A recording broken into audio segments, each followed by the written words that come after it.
તમને ખબર છે સીધે સીધો ગંગાજીમાં પગ ન બોળાય.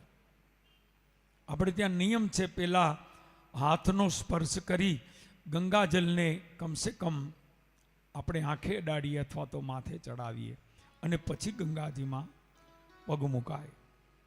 આ તીર્થની મર્યાદા છે. તો અહીંયા આવ્યા છીએ, અહીંયા જો કંઈ અપરાધ થાય તો એ વજ્રલેપો ભવિષ્યતિ, એનો ક્યારેય નાશ ન થાય. તો મહાતીર્થનો એક લાભ છે. આપણે ત્યાં સંતો કહેતા આવ્યા છે, વર્ષમાં એકવાર તીર્થમાં 8 દિવસ રહીએ, ભગવાનની કથા સાંભળીએ અને આનંદ કરીએ.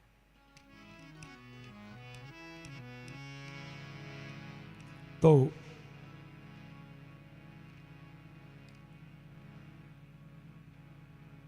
આ દુનિયામાં સર્વશ્રેષ્ઠ સત્કર્મ એટલે ભાગવત કથા, અને એ ભાગવત કથાનું આયોજન, શ્રવણ, આનંદ આપણે કરી રહ્યા છીએ. આનાથી મોટું કોઈ સત્કર્મ છે નહીં.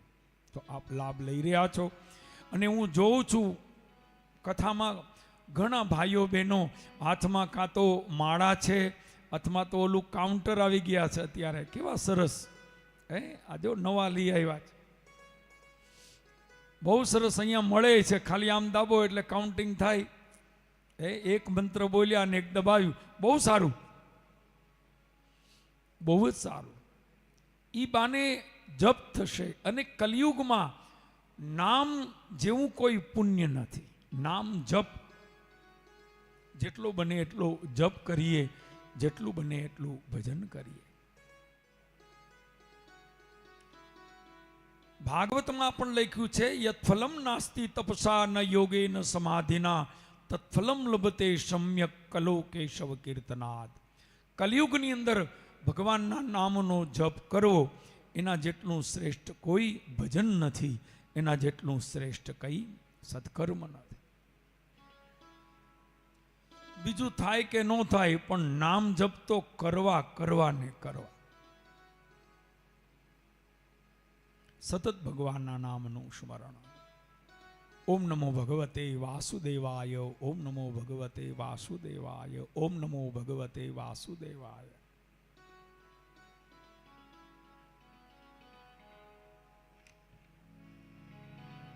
ભાગવતમાં પણ લખ્યું, નામ સંકીર્તનમ યસ્ય, નામ સંકીર્તનમ યસ્ય સર્વ પાપ પ્રણાશનમ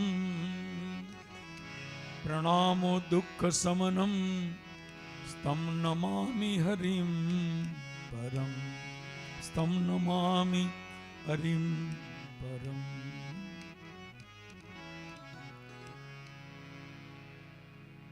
આ ભાગવતનો છેલ્લો શ્લોક. થોડું વોલ્યુમ રાખો, થોડુંક રાખો, હાઉસફુલ, થોડું વધારે રાખો, ઓછું ખરું, આપશે તો ઓછું, મીડિયમ આપમાં.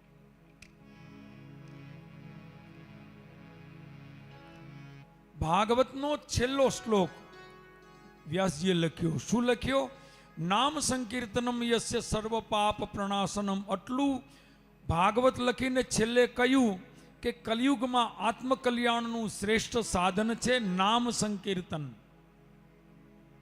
ભગવાનના નામનું સંકીર્તન આપણે કરીએ. સંકીર્તન કેવી રીતે કરાય? હાથની તાલી પડીને, નાચીને, કૂદીને, મોટેથી બોલીને, એને સંકીર્તન કહેવાય. આપણે ધૂન જે કરીએ છીએ. અને જપ જે મનમાં કરીએ, ખાલી જીભ ચાલે, અવાજ પણ ન ચાવે, ખબર ન પડે, એનું નામ એ મનમાં બોલીએ, એને જપ કહેવાય.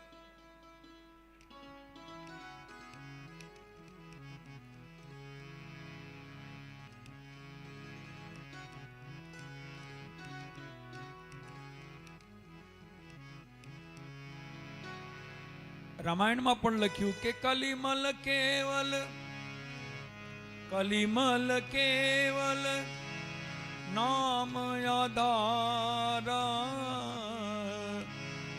કલિમલ કેવલ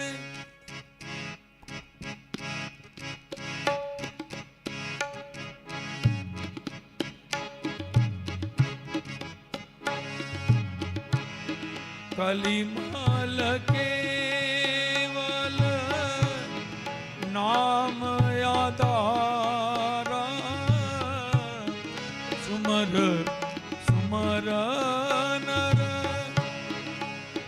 रही पारा नहीं कली कर मुन भक्ति लीधे राम नाम अवलंब हे राम नाम अवलंबन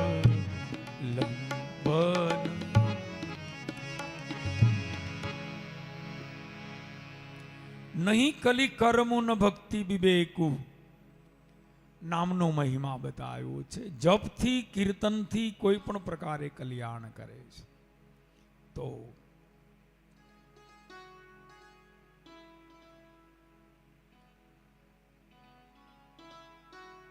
ભાગવત એ ભગવાનનું વાંગમય સ્વરૂપ છે, જેના પ્રથમ શ્લોકની અંદર પરમાત્માના સત્ય સ્વરૂપને વંદન કર્યા છે. આગળ શ્લોકની અંદર નિગમ કલ્પ તરોર ગલિતમ ફલમ સુકમ ખાદ મૃતદ્રવ સંયુતમ કેવા એ માગે છે. વેદરૂપી કલ્પવૃક્ષનું પાકેલું ફળ એટલે ભાગવત છે.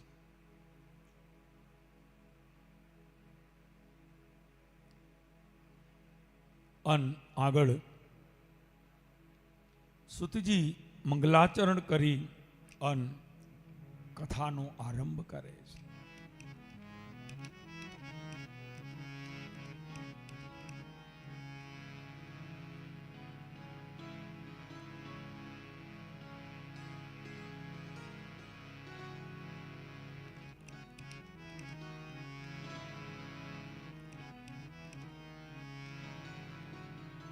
મંગલાચરણ પૂર્ણ થયા પછી સંતોએ પ્રશ્ન કર્યો કે મહારાજ, આ ભાગવત કોણે બનાવ્યું, ક્યાં બનાવ્યું, કેની પ્રેરણાથી બન્યું, ભાગવત આટલું શ્રેષ્ઠ કેમ બન્યું?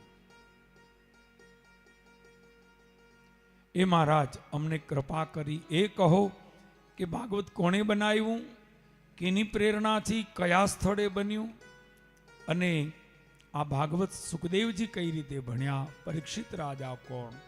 આ બધા પ્રશ્નો પૂછ્યા છે. આમે કથા છે ને એ જિજ્ઞાસાની વસ્તુ છે. કથા છે ને તમને સાંભળવાનો પ્રેમ છે તો જ કથાનો આનંદ છે. માનો તમને કથા સાંભળવામાં રસ જ ન હોય, તમને કથા સાંભળવામાં પ્રેમ જ ન હોય, ભાવ જ ન હોય, તો એ કથા નથી. એ માત્ર ખોટે ખોટો એક સમજ્યા વિનાનો રિવાજ છે. તમે એકાગ્રતાથી કથા સાંભળો છો એને જ કથા કહેવાય. આગળ તમે કથા સાંભળો ને અંદરો અંદર વાતો કરો ને પગ લાંબા કરીને ખારી સિંગના પડીકા ખોલો, હામાં વાતો કરો ને તમે એમ કહો શાસ્ત્રીજી તમારે તમારું ચાલુ રાખો, અમારી ચિંતા ન કરતા, અમને વચ્ચે ટાઈમ મળશે તે સાંભળશું.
કુંતાએ, તપ કર્યું કુંતાજીએ, અને એને મળવાનું જે પુણ્ય હતું એ તું લઈ ગઈ, છેતરીને વિશ્વાસઘાત કરીને જા, તારે ત્યાં 100 દીકરા થશે, પણ 100 દુરાચારી, દુષ્ટ અને મહાપાપી થશે. 100 કૌરવો મૂળ કુંતાના મળવાના હતા, પણ લઈ ગઈ એટલે શાપ લાગ્યો, એનો આશીર્વાદ ન મળ્યો. કોઈને છેતરીને કોઈનો હક કોઈ લઈ જાય તો શું થાય?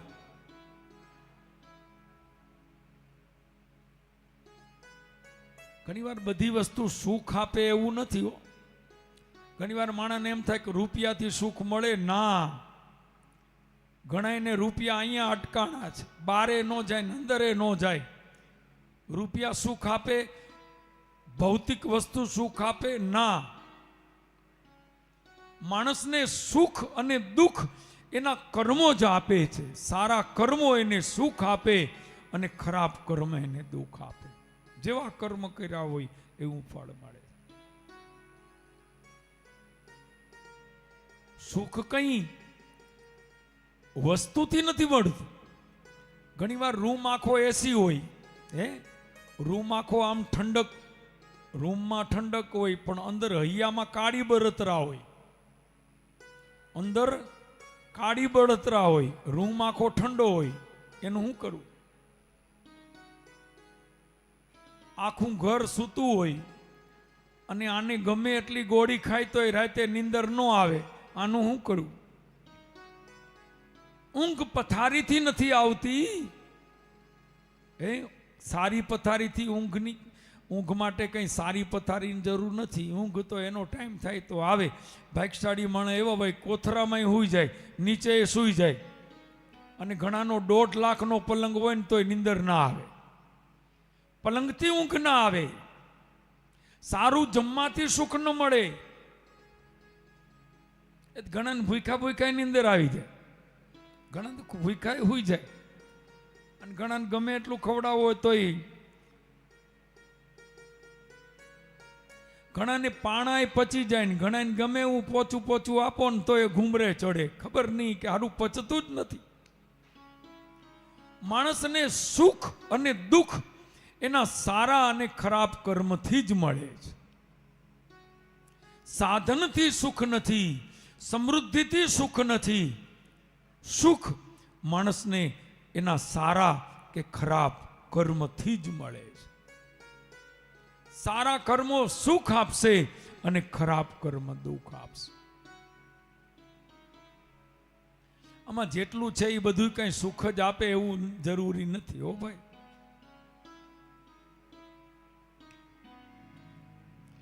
ઘણાને એમ થાય કે લગ્ન થાય તો સુખી થાય, ઘણા લગ્ન કરીને દુઃખી થયા છે. ઘણાને એમ થાય કે દીકરા મળે તો સુખી થાય, ઘણા દીકરા એવા ધુંધુકારી જેવા, જીવવાય દેતા નથી ને મરવાય દેતા નથી.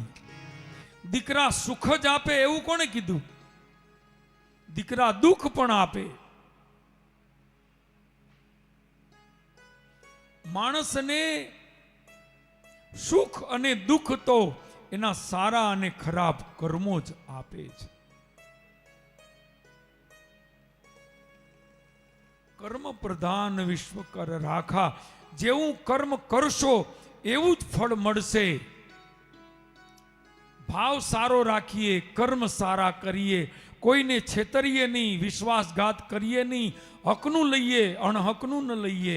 આ ગાંધારીએ 100 દીકરાનું વરદાન મેળવ્યું, પણ પરિણામ શું આવ્યું? દુર્વાસા ઋષિએ શાપ આપ્યો, 100 દીકરા થશે, પણ જા તારું હરાજ નાખવા માટે, તારી વાહે તર્પણ કરવા માટે એકેય જીવતો નહીં રહે. 100 દીકરાના મૃતદેહ ઉપર તારે રડવું પડશે. 100 દીકરાની લાશ ઉપર બેસીને તારે રડવું પડશે. જા, તારા દીકરા દુરાચારી થશે. તે બીજાનું હણહકનું લઈ લીધું છે, તારા દીકરા તારા જેવા જ થશે. ગાંધારીના 100 દીકરા એના જેવા જ થયા.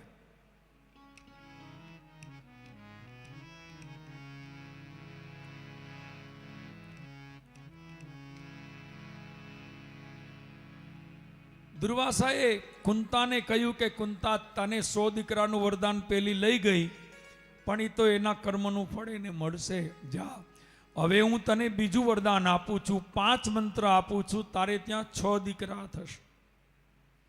5 મંત્ર આપું છું, દીકરા 6 થશે. 1 મંત્ર ધર્મનો, 1 મંત્ર સૂર્યનો, 1 મંત્ર ઇન્દ્રનો, 1 મંત્ર પવનનો અને 1 મંત્ર અશ્વિની કુમારોનો.